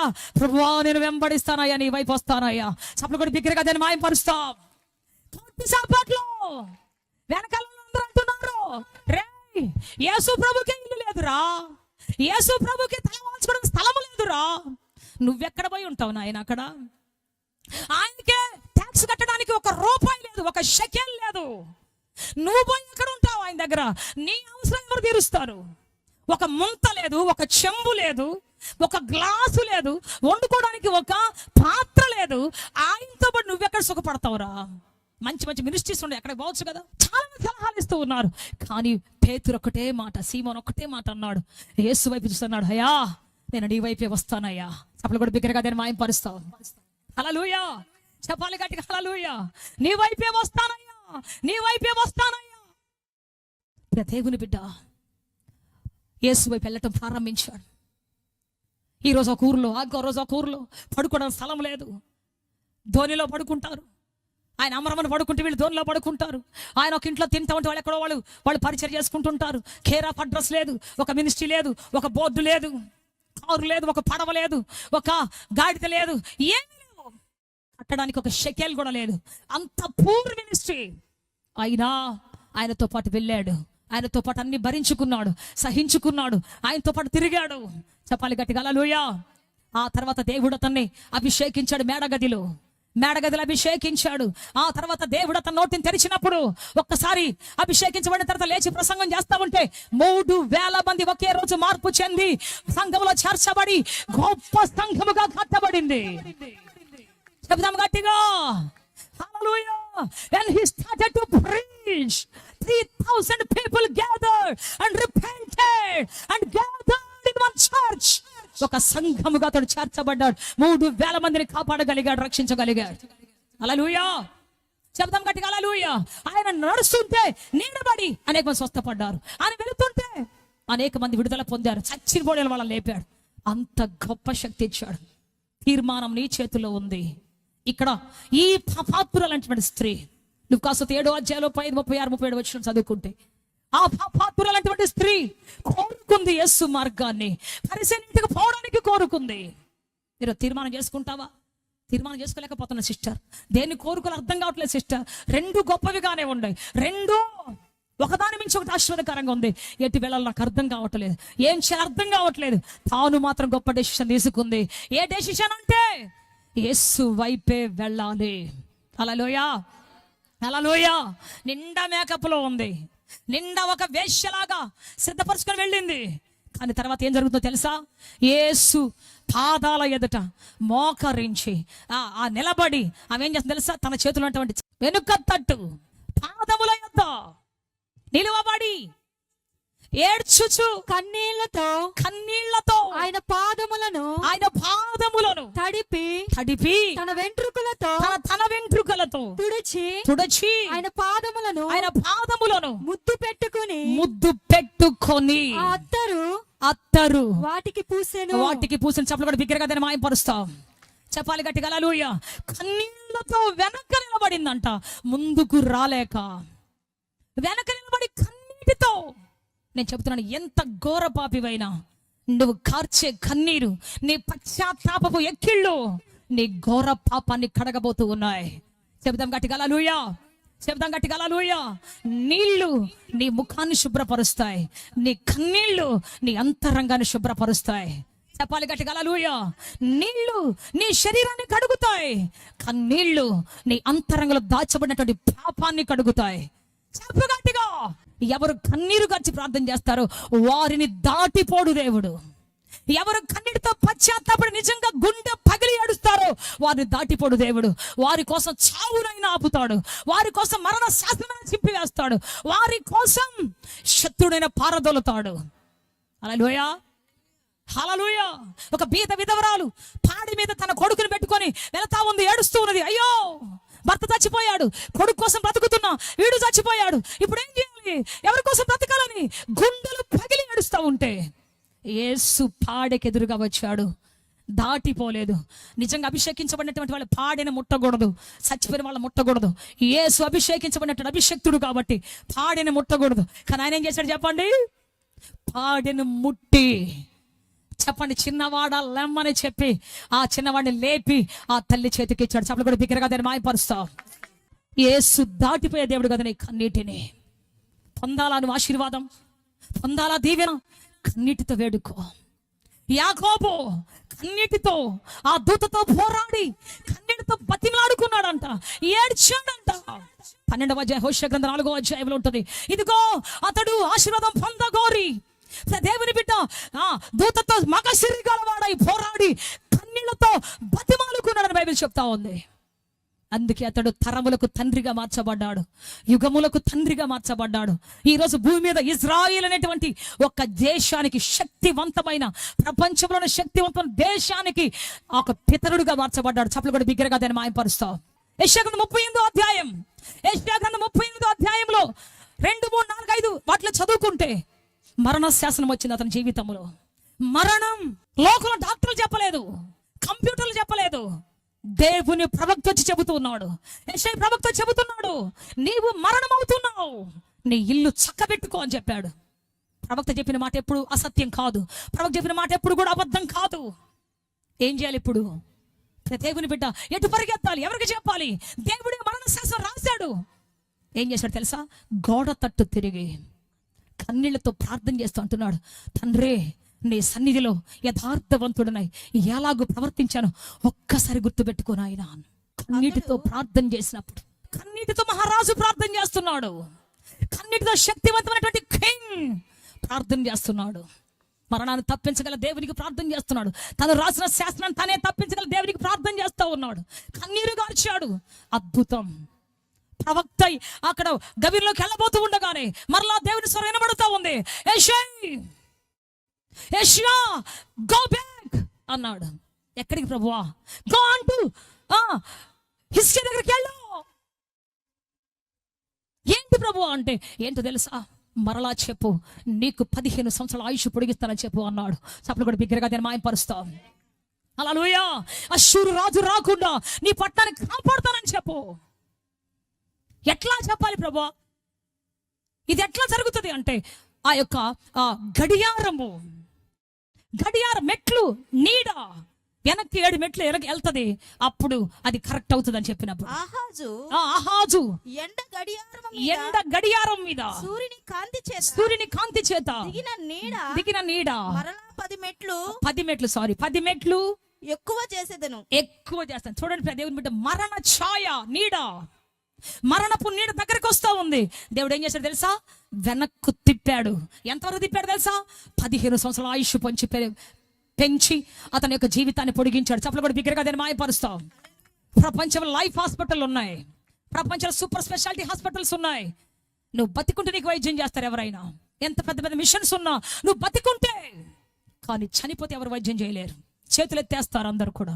ఎంత పెద్ద హై ప్రొఫెషనల్ డాక్టర్ అయినా ఐఎమ్ సారీ అంటాడు. కానీ దేవుని బిడ్డ ఇక్కడ దేవుడు వెనక్కి పంపించాడు. చెప్పిరాపో అన్నాడు. 15 సంవత్సరాల ఆయుష్ పొడిగించి 15 ఏండ్లు అతను బ్రతకడానికి కృప చూపించాడు. చప్పలు కూడా బిగ్గరగా దాన్ని మాయపరుస్తాం. డాక్టర్ చెప్పాడు నువ్వు చచ్చిపోతావని, వైద్య శాస్త్రం చెబుతుందా నువ్వు బాగుపడవని, ఇక నీకు మందు లేదని, క్యాన్సర్ 4th స్టేజ్ అని, నరాలకు ఎముకలకు పాకిపోయిందని ఒకవేళ చెప్పారా, ఈ రాత్రి కన్నీటితో గుండెలు బాదుకొని ఏడ్చి ప్రార్థన చేసే వ్యక్తివైతే, కన్నీటితో వేడుకునే వ్యక్తివైతే, 4వ స్టేజ్ క్యాన్సర్ 40 సంవత్సరాలకు వెళ్ళబోతూ ఉన్నది. గట్టిగా నీ బ్రెయిన్ లో ఉన్నటువంటి ట్యూమర్లు లైవ్ అయిపోబోతున్నాయి. నీ బ్రెయిన్ లో క్లాట్లు స్వస్థపడబోతున్నాయి. నీకున్న ప్రతి వ్యాధి స్వస్థపడబోతూ ఉన్నది. నీ కన్నీరు, నీ రిపోర్ట్లు తలకిందులు చేయబోతున్నది. చెప్పాలి గట్టిగా. నీ కన్నీరు మరణపు రాతను కొట్టివేయబోతున్నది. నీ కన్నీరు మరణ శాసనాన్ని దూరం చేయబోతూ ఉన్నది. జీవపు వాకిలి తెరవబోతున్నది. సమాధిని మూసివేయబోతూ ఉన్నది. చెప్పాలి గట్టిగా, యేసయ్యా నా కన్నీటిని దాటిపోవద్దయ్యా, నాకు కన్నీటి ప్రార్థన నేర్పించాయా, నాకు అంగలార్పించి నేర్పించాయా, కన్నీటి ప్రార్థన నేర్పాయా. దాటిపోలేదండి కన్నీటిని. ఈ స్త్రీ కూడా వెనకాల నిలబడి తన బ్రతుకుని ఆలోచించుకొని ఆ పరిశుద్ధుని చూసిన వెంటనే తన పాపం గుర్తొస్తా ఉంటే ఆ పరిశుద్ధుడైన యేసును చూసిన వెంటనే తన గతంలో తాను చేసే దుర్మార్గ పనులు గుర్తొస్తా ఉంటే గుక్కబట్టి ఏడుస్తా ఉంది, కన్నీటితో ఏడుస్తా ఉంది. అయ్యో, నా దేహాన్ని ఎంత పాడు చేసుకున్నాను, నా బ్రతుకుని ఎంత పాడు చేసుకున్నాను, నా జీవితాన్ని ఎంత పాడు చేసుకున్నాను. పరిశుద్ధుని ఎందుకు తెలుసుకోలేకపోయాను, పరిశుద్ధ దేవుని ఎందుకు ఎరగలేకపోయాను, నా బ్రతుకు ఎందుకు ఇట్లా చేసుకున్నాను. చింపిరిస్తర్లాకులాగానే ఏడవటం ప్రారంభించింది కన్నీటితో. Praise the Lord. చెప్పాలి గట్టిగా హల్లెలూయా. ఏడుస్తూ ఉన్నది. అంతేకాదు, వంగి ఆ అత్తరు బుడ్డిని పగలగొట్టి ఆ అత్తరు బుడ్డిని తీసి అత్తరంతా ఆయన పాదాలకు పూసి, చెప్పాలి గట్టిగా, తన శరీరానికి పూసుకొని అనేకులకు ఎర్రవేసేటువంటి ఆ అత్తరును తీసుకొచ్చి తనకు విలువైనటువంటి ఆ యవన కాలం అంటే ఒక అత్తరకు సాదృశ్యమైంది. ఆ అత్తరు పూసుకుంటాం, కొంతసేపు ఉంటుంది, మనతో మంచి గుబాళింపు వస్తుంది. ఎక్కడికి వెళ్ళినా అబ్బా ఏంట్రా ఇంత మంచి వాసన అంటారు అందరు. మన యవన కాలం కూడా బా ఎంత బాగున్నాడు వీడు, బా ఎంత బాగుంది అమ్మాయి, బా అని పొగిడేటువంటి ఒక కాలం, ఒక అత్తరు లాంటిది. ఇది కొంతకాలానికి ఏమైపోతుంది, ఆవిరైపోతుంది. తెల్లంటిలు వచ్చేస్తాయి, ముసలితోళ్ళు వచ్చేస్తాయి, కాళ్ళు చేతి వంగిపోతాయి. ఒకప్పుడు స్ట్రాంగ్ నిలబడినటువంటి, ఒకప్పుడు స్ట్రాంగ్ ఉన్నటువంటి శరీరం అంతా మూడుగాల ముద్ద అయిపోతుంది. ఈ యొక్క దేవుని బిడ్డ యవన కాలం అత్తరు లాంటిది. అది ఆరిపోతుంది కాసేపటికి, వాసన పోతుంది కాసేపటికి. నీ జీవితం కూడా యవన కాలం కూడా అంతవరకే.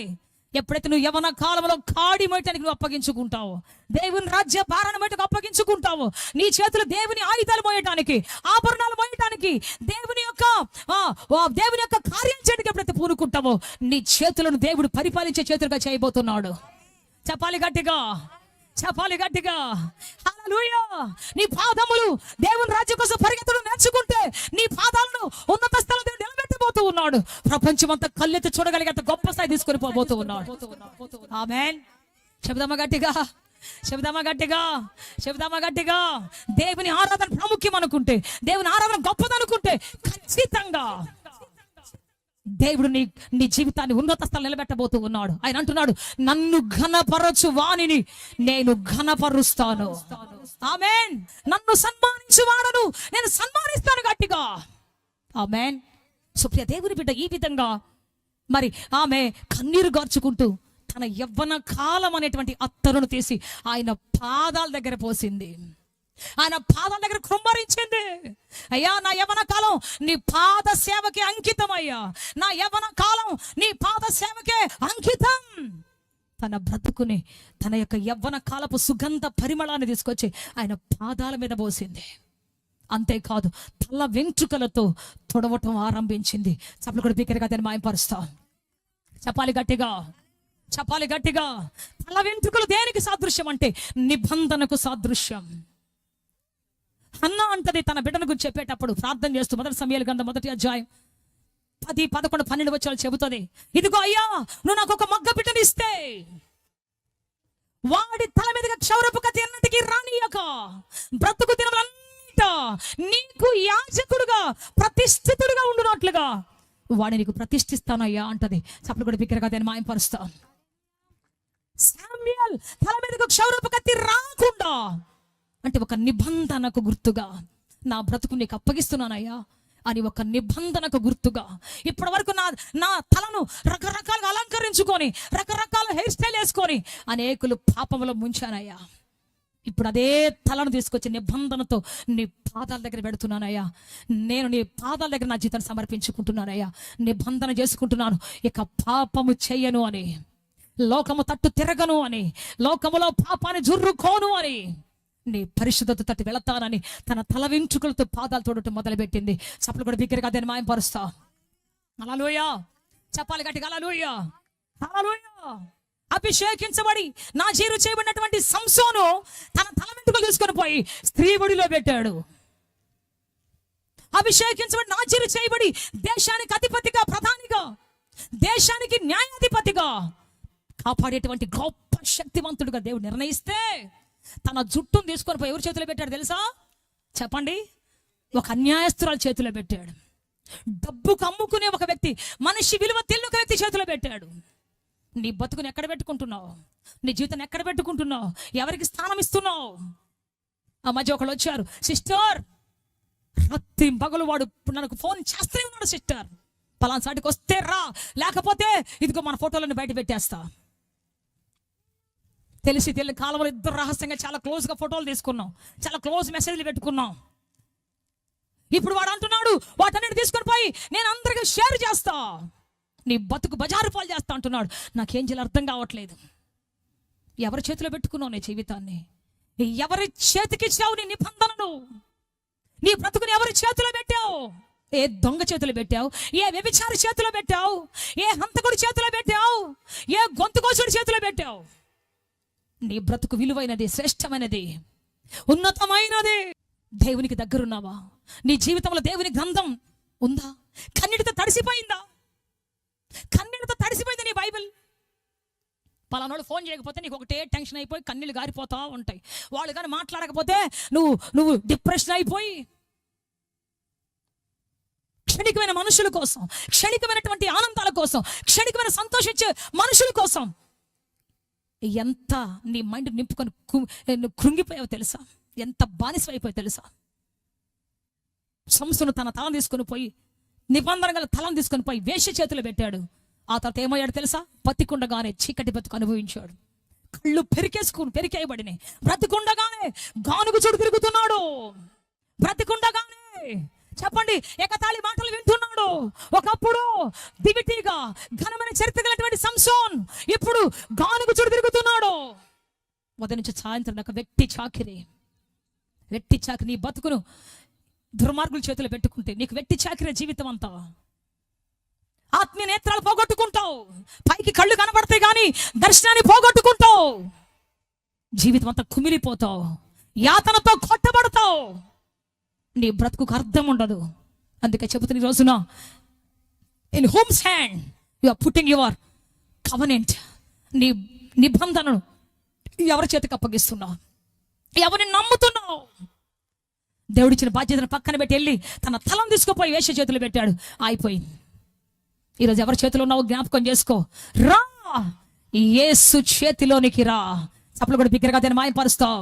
ఆయన బలిష్టమైన బాహువులోనికి రా, ఆయన కృపగల హస్తంలోనికి రా, క్షేమకర హస్తంలోనికి రా.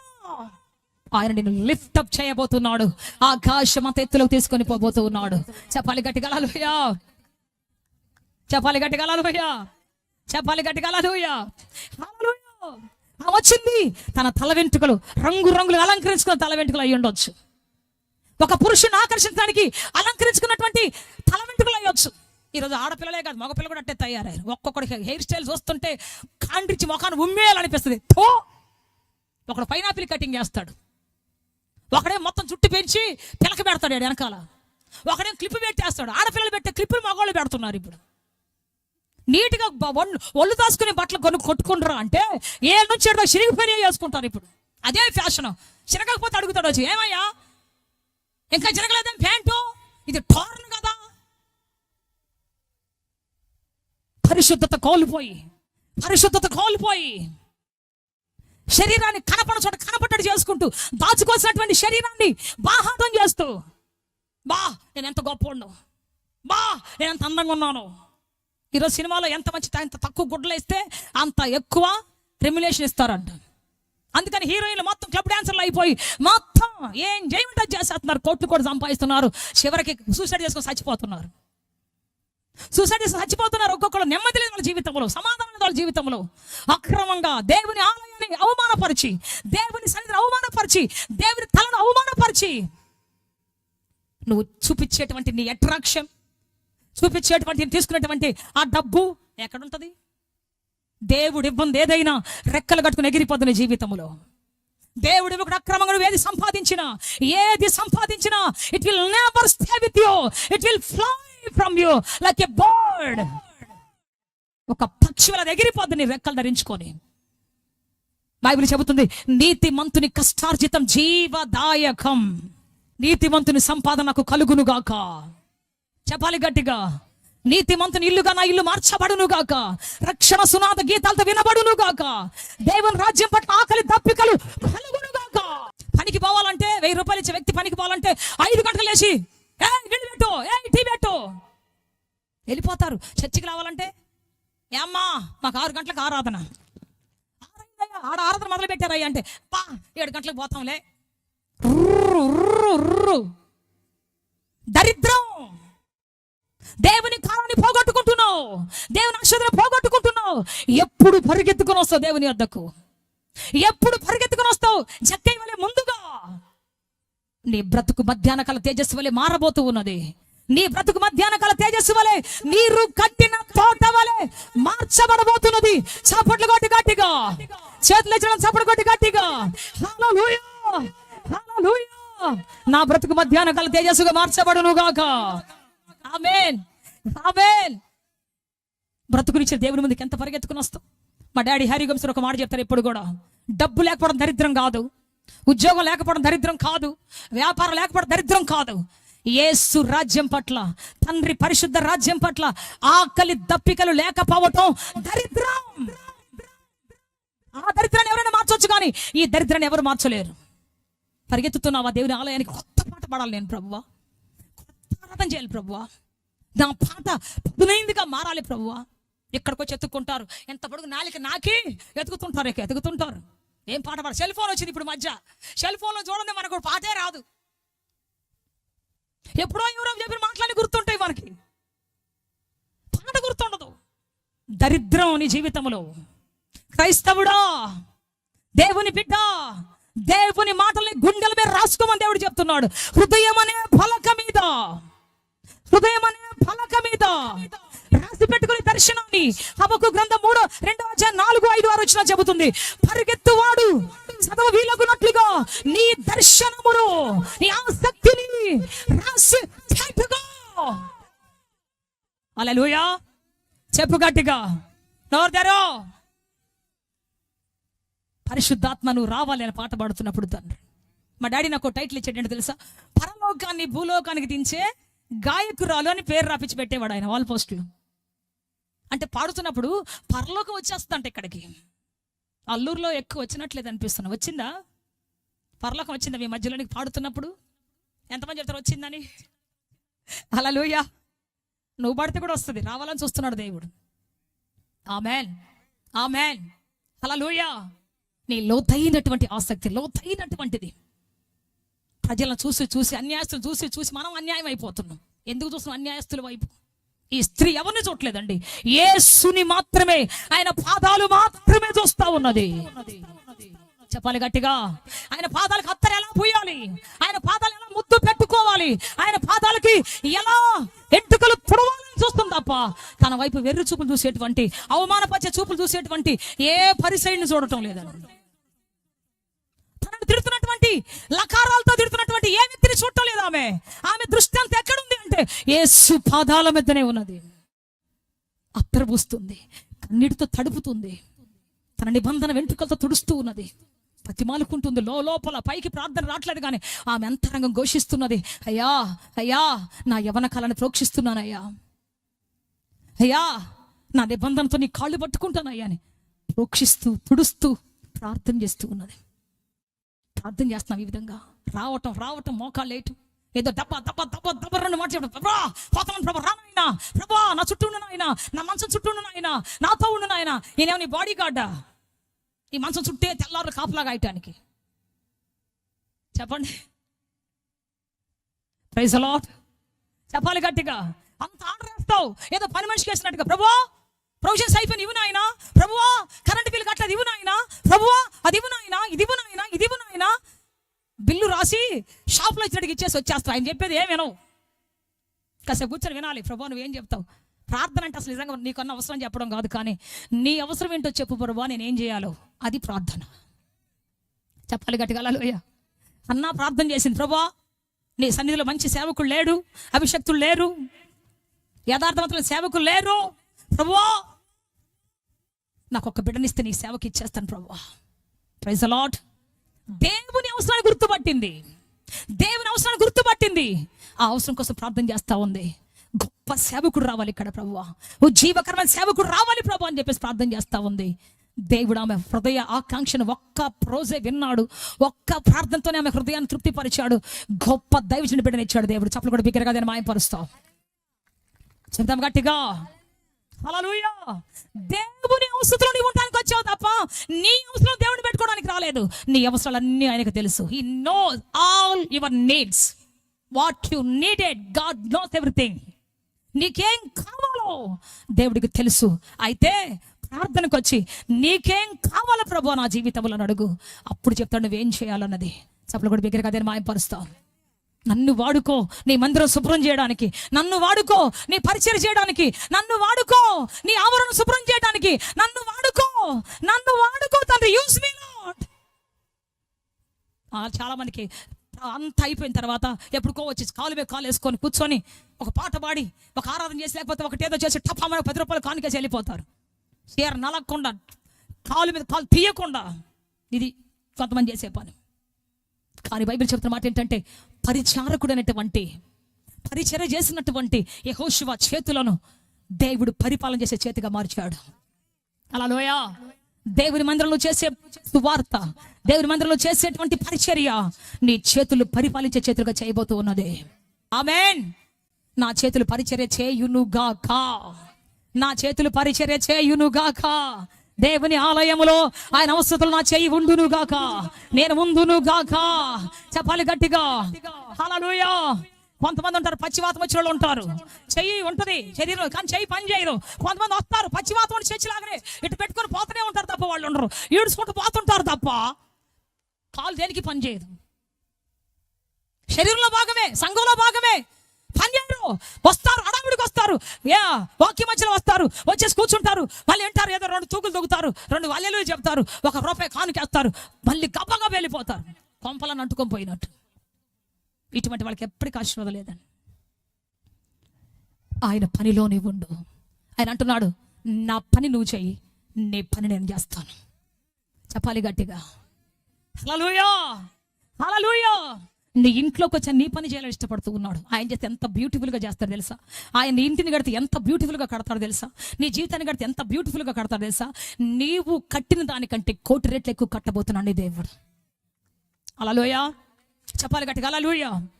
అందుకే ప్రియ దేవుని బిడ్డ తను సమర్పించుకున్నది అక్కడ. ఎవరిని చూడలేదు. కొంతమంది ఏం చేస్తారు, పక్కన వాళ్ళు చూస్తారు. సిస్టర్ వాళ్ళుంటే మేము చర్చికి రాము, సిస్టర్ వీళ్ళుంటే మేము రాము, వాళ్ళుంటే మేము ఆరాధన చేయలేము, వాళ్ళ ముఖాలు మేము చూడలేము. ఈ పాపాత్మురాలు ఎవరి ముఖం చూడలేదు. ఒక పక్కన ఎవతే అని తిడుతున్నాడు ఒక ఆయన, ఒక పక్క అందరూ మనసులో అనుకుంటున్నారు అబ్బో ఏమేందమ్మో ఎంత పాపాత్రలు వచ్చిందో. అందరు చూపులు కసితో నింపబడిపోయి ఉన్నాయి, అందరు చూపులు క్రోధంతో నింపబడిపోయి ఉన్నాయి. కానీ ఆమె కళ్ళు మాత్రం చెప్పండి ఎవరి మీద ఉన్నాయి? యేసు పాదాల మీద ఉన్నాయి. యేసు పాదాలకి ఎలా తరువేయాలి, నా బ్రతుకుని ఎలా సమర్పించుకోవాలి, నా నిబంధన ఎలా కాపాడుకోవాలి, అయ్యా నేను ఎలా అర్పించుకోవాలి నా జీవితాన్ని, అదే ఆమె తృష్ణ అయి ఉన్నది. చప్పలు కూడా బిగ్గరగా దాన్ని మాయపరుస్తాం. వెంటనే దేవుడు అంటున్నాడు నీ పాపములన్నీ క్షమించబడ్డాయి. లాస్ట్లో చెప్తున్నాడు నీవు నెమ్మది గలదానవై సమాధానము గలదానవై వెళ్ళమని చెబుతున్నాడు. చప్పలు కూడా బిగ్గరగా దాన్ని మాయపరుస్తాం. చెప్పాలి గట్టిగా, చెప్పాలి గట్టిగా. ఈమె నన్ను విస్తారంగా ప్రేమించింది. ఇంకో మాట చెప్తాను, ముద్దు పెట్టుకున్నది ఆయన పాదాలు. చెప్పండి ఏం పెట్టుకుంది? కానీ ఈమెంట ఆయన పాదాలు ముద్దు పెట్టుకుంది. మలినమైన తన పెదవులతోటి. ఇప్పటివరకు ఎవరెవరినో ముద్దు పెట్టుకొని నాశనం చేస్తున్నటువంటి ఆ పెదవులను పరిశుద్ధమైన దేవుని పాదాలు ముద్దు పెట్టుకుంటుంది. ప్రతిరోజు మనం అదే ప్రార్థన చేయాలి. యేసయ్యా నీ పాదాన్ని ముద్దు పెట్టుకుంటున్నానయ్యా. మా డాడీ ఎప్పుడు అంటాడు, నీ పాదాన్ని ముద్దు పెట్టుకున్నానే అంటాడు ఆయన. యేసయ్యా నేను ముద్దు పెట్టుకుంటున్నాను. యేసు ప్రభువుని ముద్దు పెట్టుకుంటే ఏమొద్దో తెలుసా? చూడండి కీర్తన 2:12 ఒకసారి చదవండి అన్నమాట. ఆయన కోపము త్వరగా రగులుకొనును, కుమారుని ముద్దు పెట్టుకొనుడి. కుమారుని ముద్దు పెట్టుకోండి. లేని ఎడల చెప్పండి ఏం చేయాలి మనం? లేని ఎడల ఆయన కోపించును. ఆయన కోపిస్తాడు. ఈరోజు మనకు కోపం వచ్చింది అనుకో, తల్లిదండ్రులకు కోపం వస్తుంది కొన్నిసార్లు పిల్లలు చేసిన పాపాన్ని బట్టి. వాడు ఏదో చేశాడు, రావాల వాడిని కీళ్ళు ఎరగొడతాని కర్ర పట్టుకొని కూర్చొని ఉంటాడు వాళ్ళ నాన్న లేకపోతే వాళ్ళ అమ్మ. తల్లిదండ్రులు మీకు తెలుసుగా. వీడేం చేస్తాడంటే రే మా మమ్మీ కోపంగా ఉందరా, మా డాడీ కోపంగా ఉన్నాడు రా అనేసి వాడు అటు తిరిగి వస్తాడు. అటు తిరిగి వచ్చి వెనక నుంచి వచ్చి గట్టిగా కౌగిలించుకొని ముద్దు పెట్టేస్తాడు. డాడీ ఉంటుందా కోపం మీకు? చెప్పండి ఉంటుందా? ఉండదు. ఎందుకని? ముద్దు అనేది చెప్పండి నీ కోపాన్ని చల్లార్చేది. ఈమె కూడా ముద్దు పెట్టుకున్నది తండ్రిని పాదాలను, తన ప్రేమను తెలియజేసింది. ముద్దు ఎవరు పెట్టుకుంటారంటే ప్రేమించేటువంటి వాళ్ళు పెట్టుకుంటారు, క్షమాపణ కోరేటువంటి వాళ్ళు పెట్టుకుంటారు. సో ప్రేమను చూపింది తండ్రి పాదాల దగ్గర ముద్దు పెట్టుకొని. అంతే, ఆయన కోపం చల్లారిపోయింది. ఎంత ఘోర పాపివైనా, ఎటువంటి వ్యక్తివైనా, ఏ స్థితిలో నీవున్నావు, ఈ రోజున యేసయ్య పాదాలు నీ ముందున్నాయి. గొప్ప డెసిషన్ తీసుకుని వెటు రావాలి. లోకమా దేవుడా, లోకమా దేవుడా, నీ నిబంధన కలిగినటువంటి కురులను, దేవుని దగ్గర కురులను అంటే నీ నిబంధనను స్థిరపరచుకో. అంతేకాదు, నీ యవ్వన కాలాన్ని కొంచెమే ఉండేటువంటి ఒక సీసాలో అత్తరు లాంటిది, పూసుకున్నప్పుడు గమగమలాడిపోతుంది, కాసేపు చల్లారిపోతుంది. నీ వయస్సు కూడా మహా ఉంటే 10 సంవత్సరాలు ఉంటుంది యవ్వన కాలం. ఆ కాలాన్ని, ఆ బుడ్డిలో ఉన్నటువంటి యవ్వన కాలాన్ని కుమ్మరించి దేవుని పాదాలు ఎద్దా, ఆయన పాదాల దగ్గర కుమ్మరించి సమర్పించు. అద్భుతం జరగబోతుంది నీ జీవితాన్ని. దేవుడు దానియేలు వలె, యోసేపు వలె, సమూయేలు వలె నీ జీవితాన్ని గొప్పగా వాడుకోబోతూ ఉన్నాడు. చెప్పాలి గట్టిగా హల్లెలూయా. నీ ప్రార్థన కన్నిటిని దేవుడు చూస్తున్నాడు. హన్నా కన్నిటిని చూశాడు, హిజ్కియా కన్నిటిని చూశాడు, నీ కన్నిటిని కూడా దేవుడు చూస్తూ ఉన్నాడు. దేవుని బిడ్డ, పాషాణం చేసుకోబోక హృదయాన్ని. ఏమే, వాళ్ళు చేయలేదా పాపం? నేనేనా, నాకేనా ఈ గతి? వాళ్ళని దేవుడు బాగా చూశాడే, నన్ను ఎందుకు శిక్షించాడు, నాకెందుకు ఈ శిక్ష? పోల్చుకోబాక. ఎవరి టైంలో వాళ్ళకి వచ్చేస్తుంది. నువ్వేం చెప్పాల్సిన అవసరం లేదు, దేవుడిని ఏం తీర్పు తెచ్చాల్సిన అవసరం లేదు. ఆయన తీర్పు ఆయన చేతిలో ఉంది, ఆయన బహుమానం ఆయన చేతిలో ఉంది. ఆమేన్. ఉందా లేదా? ఎప్పుడు ఎవరు తీర్పు తెచ్చినా ఆయనకు బాగా తెలుసు. ఎప్పుడు ఎవరికి తీర్పు తెచ్చి నాశనం చేయాలో తెలుసు ఆయనకు బాగా. కాబట్టి నువ్వు జాగ్రత్తగా ఉండవు about your life. God never asked about your neighbours life. దేవుడు ఎప్పుడు నీ పక్కింటి గురించి అడగడు. He will ask about you alone. నిన్ను బట్టి మాత్రం దేవుడు అడుగుతాడు. ఏంటి నువ్వేం చేసావు, నీకు ఇచ్చిన తలాంత ఏం చేసావు, నీకు ఇచ్చినటువంటి తలాంత ఏం చేసావు. ప్రపంచం అత్యంత తీర్పు లేనటువంటి, అత్యంత కిరాతకమైనటువంటి పాపం ఏదో నీకు తెలుసా?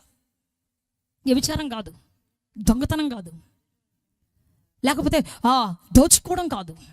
అత్యంత కిరాతకమైన, దేవునికి ఇష్టం లేని పాపం ఏంటో తెలుసా? నీ తలాంతును దాచిపెట్టడమే పాపం. దేవుడు వ్యభిచారాన్ని క్షమించాడు, దొంగను మన్నించాడు, పరలోకం తీసుకొని పోయాడు, పరదేశం తీసుకొని పోయాడు ఆ రోజే ఒక్క ప్రార్థనతోనే. కానీ తన తలాంతును దాచిపెట్టినటువంటి ఒక వ్యక్తి దగ్గరకు వచ్చి వీడిని కటకటాల వేసేయండి అన్నాడు. ఇంకా అతను చెప్పుకోవడానికి ఏమి టైం లేదు, ఇంకా నో ఆర్గ్యుమెంట్. నీ తలాంతు దాచిపెట్టావే, పాడి పాడి ఒకప్పుడు ఘనంగా ఎదిగినటువంటి నీవు, ఒక వెలిగినటువంటి నీవు, వాళ్ళని చూసి వీళ్ళని చూసి, వాళ్ళ పాపాన్ని చూసి వీళ్ళ పాపాన్ని చూసి, వాళ్ళ సేవను చూసి, వాళ్ళ అక్రమాన్ని చూసి చల్లారిపోయావేమో. వాళ్ళు అట్టంటి వాళ్ళు, వీళ్ళు ఇట్టంటి వాళ్ళు. చర్చికి దూరం అయిపోయావేమో, సంఘ ఆ కుంపటికి, ఆ అగ్నికి దూరం అయిపోయావేమో. బూడిదైపోతావు, జాగ్రత్త. ఒక కుంపట్లో కణం ఉంటే, నిప్పు ఒక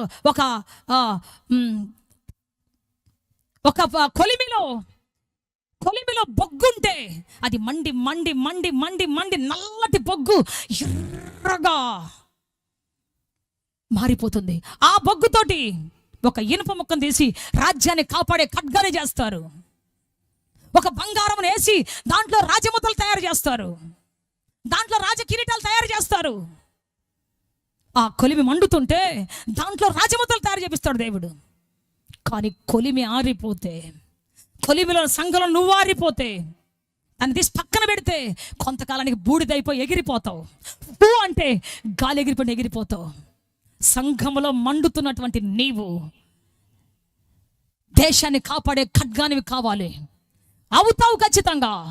సంఘంలో మండుతున్నటువంటి నీవు రాజముద్రగా మారబోతున్నావు, దేవుని ముద్రగా. సంఘంలో బాగా బాగా బాగా మండుతున్నటువంటి నీవు రాజ కిరీటంగా, అధికార పీఠంగా మారబోతున్నావు. ఎంతమంది సంఘాలు మానేసి ఉంటారు, ఎంతమంది నీరు గారిపోయి ఉంటారు. పక్కన మనిషిని చూశాను, ఆఫ్టర్ ఒక మనిషిని చూసి అంత పెద్ద దేవుడు నిర్లక్ష్యం చేస్తున్నావు, అంత పెద్ద కొలివి నిర్లక్ష్యం చేస్తున్నావు. బూడిద రాబోతుంది జీవితంలోనికి. దేవుడు బూడిదకు ప్రతిగా పూదండనిస్తానంటున్నాడు. ఇప్పుడు పువ్వు లాంటి నీ జీవితాన్ని బూడిద చేసుకుంటున్నావు. నీ ఇష్టం. నీ కుటుంబంలో లేనిపోయి మళ్ళీ వెళ్ళిపోయిన శత్రువులు మళ్ళీ వస్తారు, వెళ్ళిపోయిన బాధలు మళ్ళీ వస్తాయి, వెళ్ళిపోయిన దుఃఖాలు మళ్ళీ పట్టుకుంటాయి నిన్ను. అందుకే కొలిమిలో కూర్చో, దేవుని కొలిమిలో మండు, ఆయన పాదాల దగ్గరికి రా. గొప్ప కార్యాలు ప్రభు చేయబోతూ ఉన్నాడు, అద్భుతాలు చేయబోతున్నాడు, ఆశ్చర్యకాలు చేయబోతూ ఉన్నాడు. తీర్మానం చేసుకుంటామా?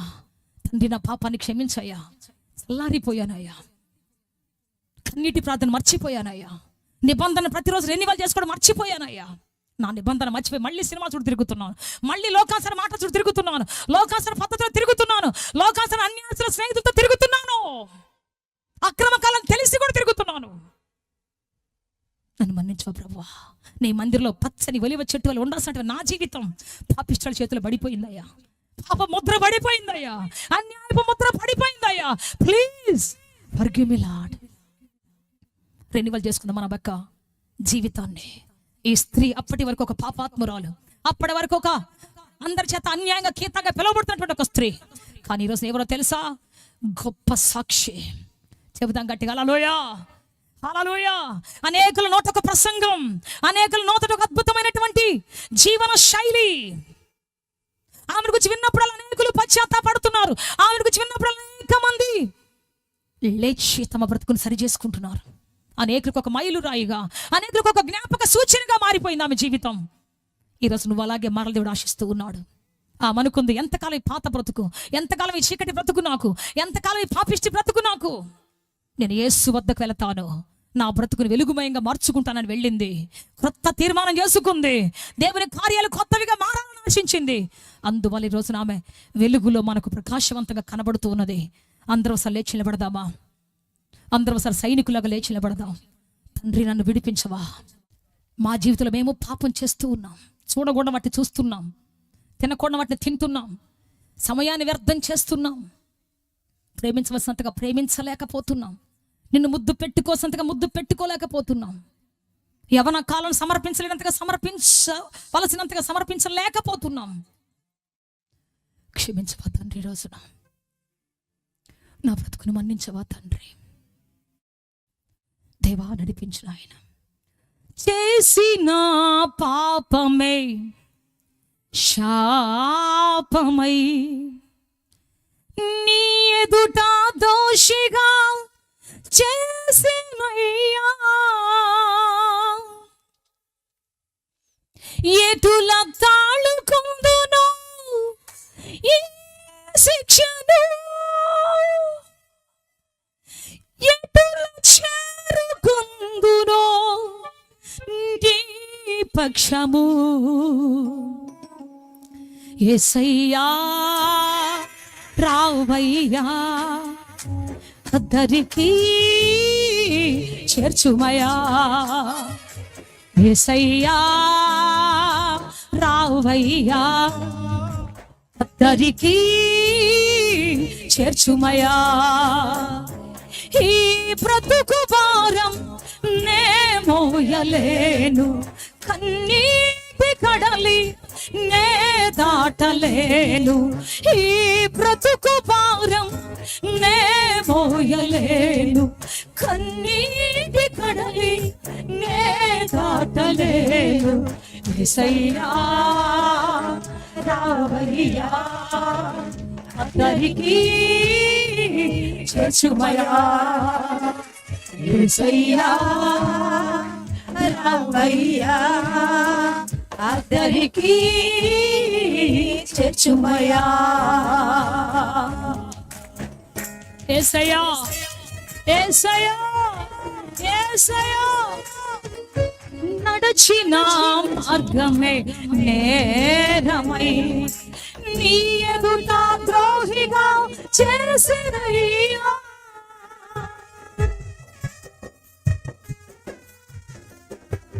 నడచిన మార్గమే నేరమై నీ ఎదుట ద్రోహిగా చేసినయ్యా.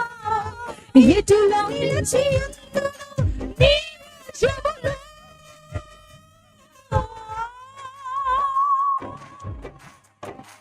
ఎటులా నిలిచి నీ రాజ్యములో, ఎటులా కలిసిపోదును నీ రాజ్యములో. యేసయ్యా రావయ్యా, అద్దరికి చేర్చుమయా. యేసయ్యా రావయ్యా, అద్దరికి చేర్చుమయా. చెబుదాం, యేసయ్యా ఈ కన్నీటి కడలి దాటలేనయ్యా, ఈ పాపపు సముద్రము దాటలేనయ్యా, దాటలేనయ్యా. దగ్గరికి రా, నా బ్రతుకులోనికి రా, నా చేతులకు రా తండ్రి. రండి యేసయ్యా.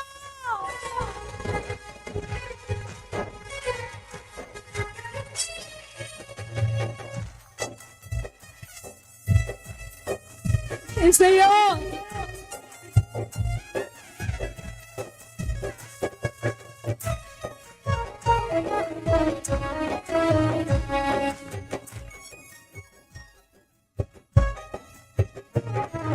చేసిన పాపమే శాపమై నీ ఎదుట దోషిగా చేసిన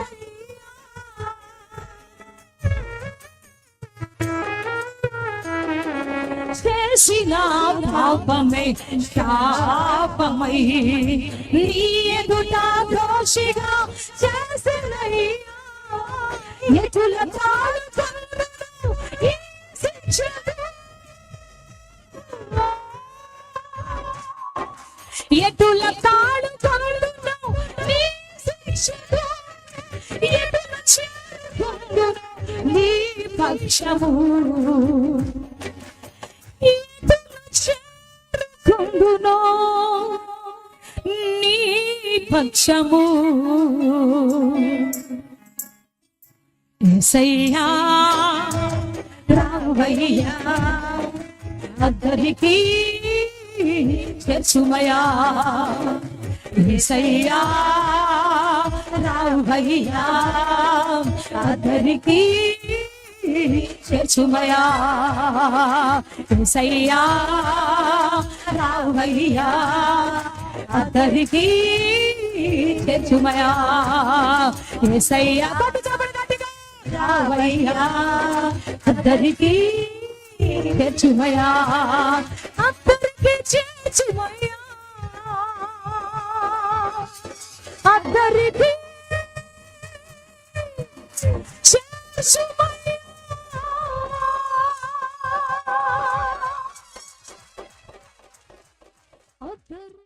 ఆత్మతో సత్యముతో ఆరాధించాలని ఆశిస్తున్నారా? యేసయ్యను గూర్చి మరింత లోతుగా తెలుసుకోవాలని అన్వేషిస్తున్నారా?